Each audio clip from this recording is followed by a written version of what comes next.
Canal Retina. Información y actualidad sobre la retina en español. Programa elaborado por la Asociación Retina Murcia, Retimur. Presenta David Sánchez. Hola y bienvenido al 7º episodio de Canal Retina. Hoy nos hemos venido a Madrid, concretamente a la Fundación Jiménez Díaz, para estar con Carmen Ayuso en este episodio que se titula La genética y las enfermedades de la retina. Ya sabes que puedes encontrar los episodios de este podcast en www.canalretina.org y también en las plataformas iVoox, Apple Podcast y Spotify. Y hoy, por primera vez, estamos grabando en directo para publicar también en YouTube este episodio. Una vez dicho esto y recordándote que puedes dejarnos cualquier comentario en el correo electrónico info@canalretina.org, ahora sí, comenzamos.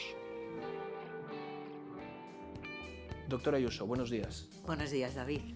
Bueno, ahora Elena Esteban nos va a leer un pequeño perfil, una pequeña breve reseña de la doctora Ayuso. La doctora Carmen Ayuso es jefe del Servicio de Genética del Hospital Universitario Fundación Jiménez Díaz y directora científica del Instituto de Investigación Sanitaria Fundación Jiménez Díaz. Es investigadora principal del CIBERER y miembro del Grupo de Trabajo 2 de la Iniciativa Europea Close 1 Million of Genomes, presidenta del Comité Asesor de FARPE Fundaluce. Ha publicado más de 450 artículos científicos, 54 capítulos de libros, 15 libros y 25 guías clínicas, investigadora principal en 86 proyectos de investigación. Muy bien, pues vamos a comenzar. La primera pregunta, que es muy básica, sería ¿qué es el ADN y qué son los genes? El ADN es la molécula de la vida, es el ácido desoxirribonucleico por sus siglas, y es una molécula que contiene la información genética para la construcción, permitidme la expresión, de un ser vivo. ADN tenemos todos los seres vivos, los humanos también. Ese ADN está contenido en nuestros cromosomas y una pequeña cantidad de ADN también fuera del núcleo en las mitocondrias. El ADN tiene muchas zonas en las cuales no hay genes, llamamos regiones intergénicas. Son regiones de nuestro genoma que no contienen una información relevante para fabricar proteínas, pero que tienen algún otro tipo de información genética. Y luego diré también qué otras funciones puede tener. Y luego hay aproximadamente un 1% de nuestro DNA o ADN que contiene genes. Los genes son las unidades funcionales para donde reside la información relevante para la síntesis de las proteínas y, por tanto, para esa última construcción de un ser vivo. Tenemos los humanos 3.000 millones de pares de bases, adenina, citosina, timina, guanina, en nuestro ADN, y tenemos los humanos unos 22.000 genes. Esos 22.000 genes están distribuidos por todo nuestro genoma de una manera al azar, aleatoria, y ocupan aproximadamente el 1% de todo nuestro genoma. El otro 99% no son genes, sino que son regiones intergénicas. Así que tenemos la molécula de la vida, como todos los seres vivos, que contiene dos tipos de información: una información que es funcional, que es menos importante, que son las regiones intergénicas, y una información funcional muy importante para la fabricación de las proteínas, para la síntesis de las proteínas, que son los genes. Estupendo, magnífico. La siguiente pregunta viene casi cantada. ¿Qué es el genoma y qué es el exoma? Eso que escuchamos muchas veces, que los profesionales nos contáis a los afectados. Bueno, el genoma es el conjunto de todo el ADN que contiene un ser vivo. El genoma de los humanos es toda la cantidad de DNA que tenemos nosotros en nuestras células. Esos 3.000 y pico millones de pares de bases y el poquito de DNA que tenemos en nuestras mitocondrias. Eso es nuestro genoma.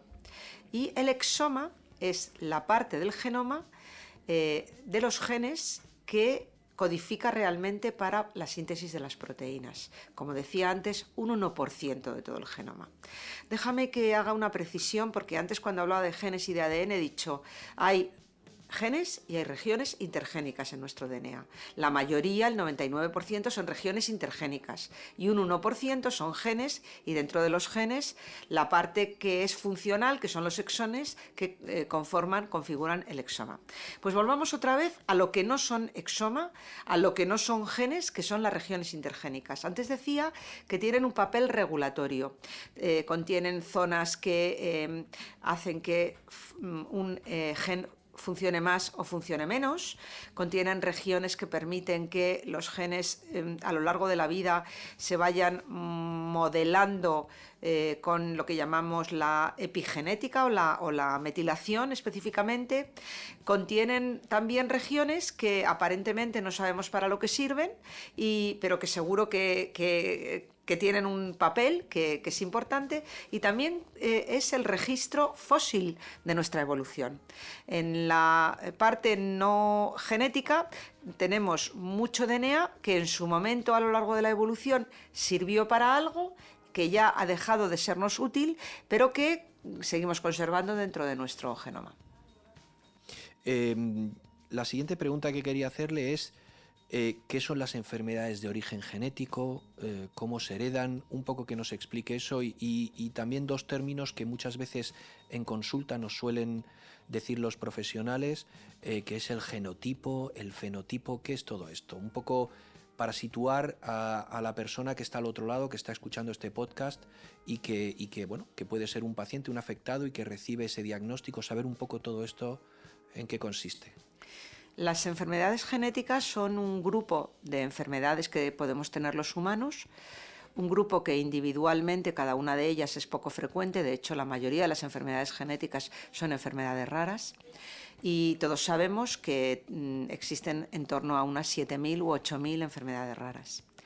Voy a dar otra cifra, que es el número de genes que cuando se estropean pueden producir una enfermedad hereditaria o genética. De los 22.000 genes que tenemos, sabemos que aproximadamente unos 5.000, 4.000 y pico, 5.000, algo más, cuando alguno de ellos, uno solo, tiene una alteración, una variante patológica, produce una enfermedad hereditaria.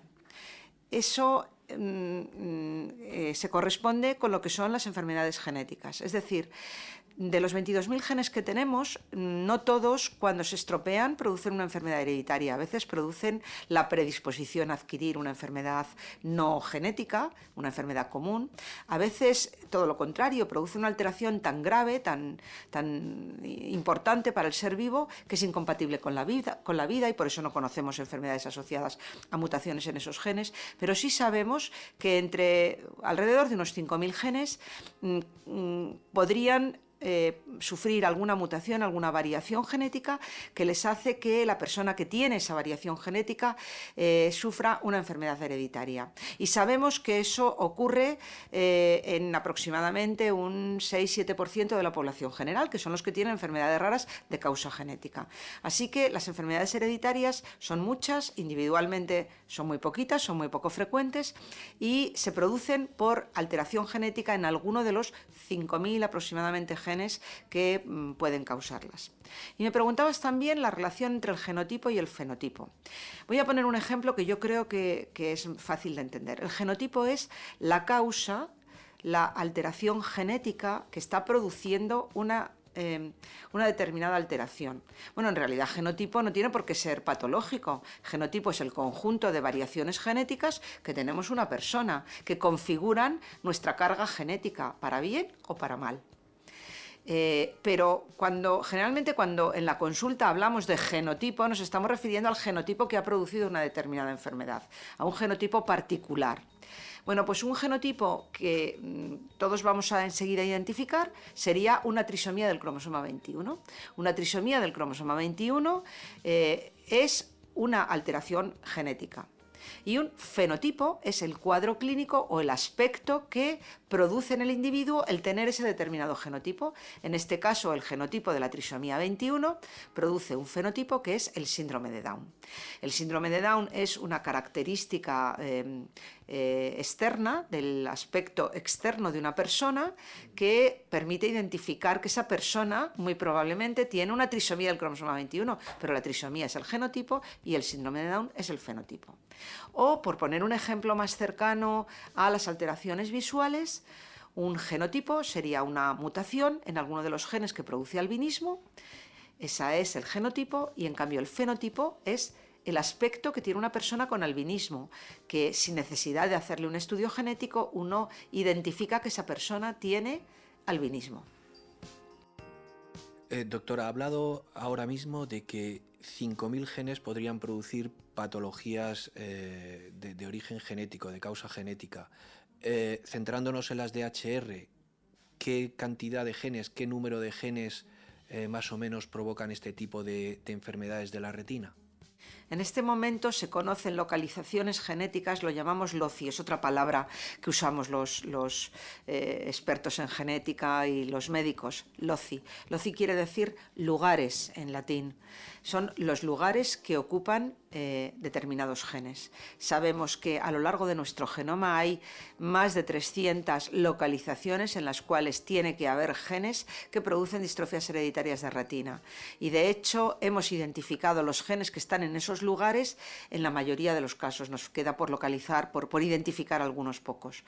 Y hasta ahora, cuando analizamos todos los genes que conocemos, depende de los países y de ciertas circunstancias que luego explicaré un poco más en detalle, pero haciendo todos los estudios posibles a nuestro alcance para estudiar eso que ya conocemos, conseguimos caracterizar genéticamente aproximadamente entre un 50 y un 60% de los casos. Nos quedaría otro 40 o 50% de los casos en los cuales no conseguimos encontrar la causa genética, aunque sabemos que tiene que haberla, pero no la conseguimos encontrar. Uh-huh. ¿Qué patrones de herencia siguen estas enfermedades? Supongo que será diferente y muy variable en función del tipo de patología. Y entiendo que hablamos de Mendel, ¿no? y de esa forma de herencia de estas enfermedades. Sí, bueno, en realidad, en el caso de las distrofias hereditarias de retina, se han descrito todos los posibles patrones de herencia, todos.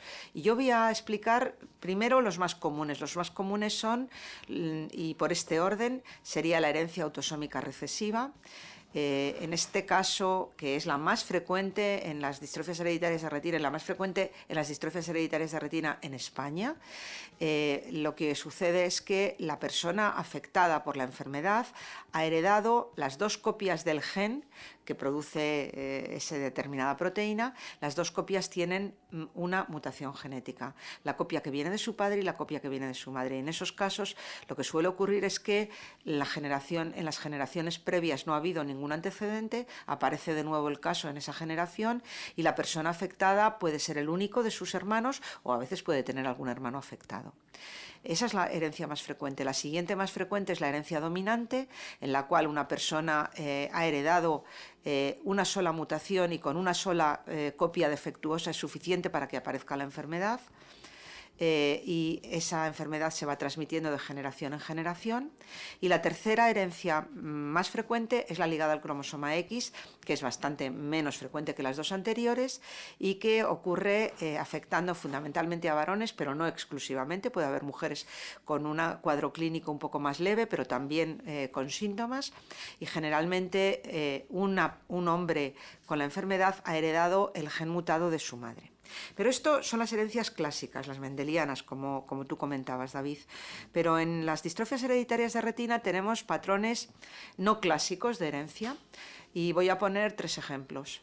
tenemos casos de aproximadamente la mitad de los casos de las distrofias hereditarias de retina no tenemos pistas sobre la herencia, porque el paciente que nos consulta es el primer caso de su familia y el único.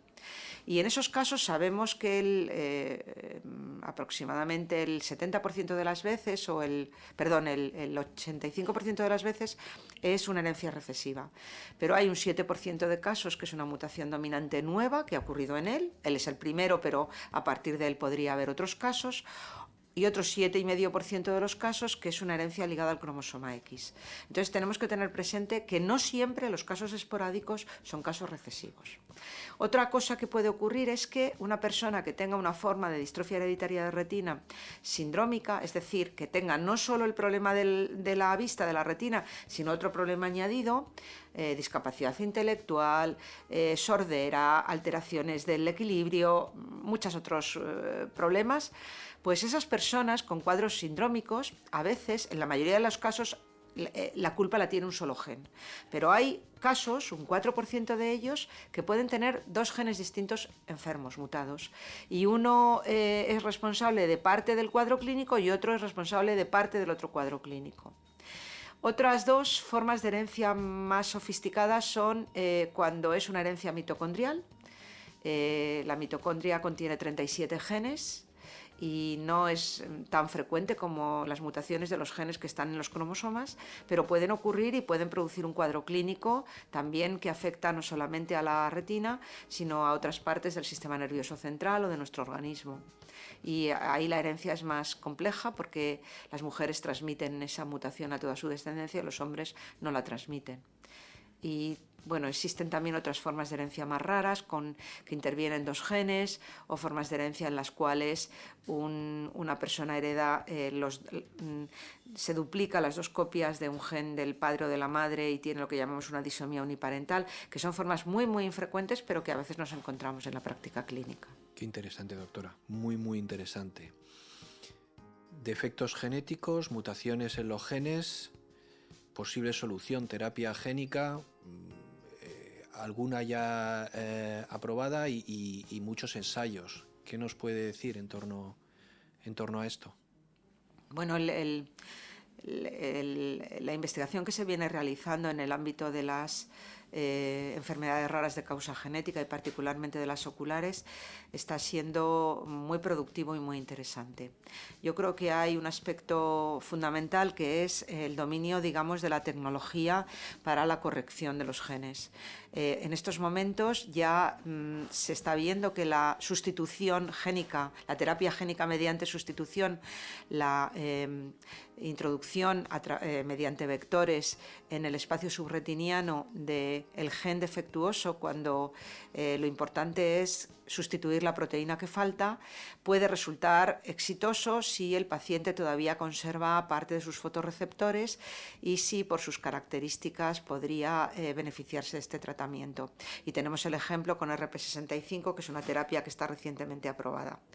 Se está investigando en esta misma línea utilizando virus asociados a adenovirus como vectores y el mismo tipo de estrategia de abordaje oftalmológico para otros genes, RPGR, ABCA4, US1B, en el caso de la miosina, diferentes abordajes. En paralelo se están tratando de desarrollar también otro tipo de terapias génicas, el salto de los exones para algunos tipos de enfermedades producidas por mutaciones muy concretas. Y también a nivel de experimentación en los laboratorios se está empezando a trabajar con la edición genética, con la técnica de CRISPR-Cas9 y otras técnicas parecidas, perfeccionadas, que parecen anticipar que sea un procedimiento bastante eficaz y bastante seguro para el tratamiento de estas enfermedades. Así que estamos de enhorabuena. Hay que tener un poquito de paciencia todavía, pero parece que todo esto está por llegar. Y esta última técnica que yo me refería, la edición genética, probablemente tenga la ventaja de que sea más barata que las otras técnicas de terapia génica, que suponen un verdadero desafío por el tema de los costes para el Sistema Nacional de Salud y para el desarrollo de ensayos. Wow. Pues la siguiente pregunta viene también cantada. El futuro, estamos más cerca por su dilatada experiencia y por todo lo que nos está contando, la cantidad de ensayos que hay y ya una terapia aprobada. ¿El futuro, la posible curación, está más cerca? Está muchísimo más cerca. No tan cerca como todos querríamos. Hay que seguir teniendo paciencia, hay que seguir investigando, hay que seguir colaborando y organizándose para que esta investigación sea efectiva y esté bien orientada, pero estamos muchísimo más cerca, indudablemente. Sí. Quería ir terminando con dos preguntas, que van concatenadas, que van unidas y que tienen, que las puede responder en el orden que quiera. El consejo genético y la importancia del diagnóstico genético para el afectado, y no solo para el afectado, sino para los familiares, para el entorno del afectado, ¿no? La intención de esta charla con usted es transmitir a la persona que nos está escuchando al otro lado de este podcast la importancia de ese diagnóstico y para la prevención, para la familia, para no transmitir la enfermedad. ¿Qué nos puede decir de todo esto? El diagnóstico genético puede favorecer al paciente y a su familia en tres aspectos, como tú has mencionado. El propio diagnóstico clínico, la prevención y los posibles tratamientos. El propio diagnóstico clínico, a veces el identificar cuál es la causa nos puede servir para pautar un seguimiento clínico más adecuado para esa persona. Imaginemos una persona en la cual identificamos una mutación que sabemos que puede estar asociada a un cuadro sindrómico. Pues el anticiparnos en identificar qué otras alteraciones podría haber y hacer un seguimiento clínico adecuado, poniendo, en el caso de que exista una prevención de otras complicaciones, puede ser de gran utilidad. O al contrario, cuando identificamos un niño o una niña que tiene una alteración clínica que no estamos seguros de que esté asociado a otros síntomas. Si tenemos el diagnóstico genético más preciso, puede servir o para pautar el seguimiento, como digo, o por el contrario, para tranquilizar a los padres diciéndoles que no tiene por qué aparecer otros síntomas asociados. Sirve también para darle un pronóstico evolutivo al paciente. En algunos casos, no en todos, algunas mutaciones sabemos que están asociadas a un mejor o peor pronóstico, a una afectación del campo visual más periférico o más central. Entonces, dependiendo un poco de qué tipo de alteraciones asociadas vayamos viendo, pues así el paciente puede tener un seguimiento y una adaptación a su vida profesional y a su vida personal diferente. Esto entraría también dentro del campo de la prevención personal, ¿no? De cómo organizar el seguimiento clínico y también la vida personal o profesional. Pero hay un aspecto muy importante que tú has mencionado, que es la prevención a nivel familiar. Cada vez más las personas nos preguntan no solamente por ellos mismos, sino por sus hijos, por sus nietos incluso, por sus hermanos, porque desean saber si existe alguna posibilidad de que este problema que ellos tienen puedan afectar a otros familiares y de qué manera se puede evitar. Entonces ahora mismo ya estamos trabajando en personas con mutaciones para hacer cribado de portadores en sus parejas o diagnósticos preimplantacionales en parejas de alto riesgo, y eso es una realidad que ya tenemos. Y por último estaría el estar preparados para la posibilidad de un tratamiento o para poder entrar en un ensayo clínico. En estos momentos nosotros estamos facilitando el que algunas personas puedan decidir sobre si desean o no entrar en ensayos clínicos, por ejemplo, de miosina 7A, gracias a que estamos haciendo estudios específicos en esta población diana de personas que tienen sordera profunda al nacimiento, o en personas, por ejemplo, para enfermedades Stargardt y el gen ABCA4, que sabemos que en estos momentos también hay un ensayo en marcha, o ensayos que existen en otras partes del mundo, o incluso terapias que van a venir, RP65, RPGR, etcétera. Recomendamos, por tanto, encarecidamente a aquel afectado que nos esté escuchando, que incluso haya perdido totalmente la visión y que no conozca su defecto genético, a que se haga el estudio, incluso si es padre o madre, etcétera, para ayudar o tratar de no transmitir la enfermedad o de que sus hijos, nietos, etcétera, no padezcan la enfermedad, ¿verdad? Yo creo que lo más importante, David, es que las personas, el colectivo de las personas y las familias afectadas por distrofias hereditarias de retina conozcan que existe esta posibilidad y que sepan en detalle qué ventajas o qué inconvenientes les brinda el conocer su alteración genética y que luego puedan tomar sus decisiones con absoluta libertad de si desean o no saberlo. Tienen que saber también que el Sistema Nacional de Salud les ofrece el acceso a estos diagnósticos genéticos. A veces el acceso es muy fácil porque están en comunidades autónomas donde está muy bien organizado el diagnóstico genético, y a veces el acceso es más complicado porque no está tan bien organizado. Pero ellos, si tienen interés en conocerlo, deben hacer lo posible por ponerse en manos de los oftalmólogos y de los genetistas de su comunidad autónoma, de su ciudad o de su provincia, para conocer cómo pueden acceder a este diagnóstico.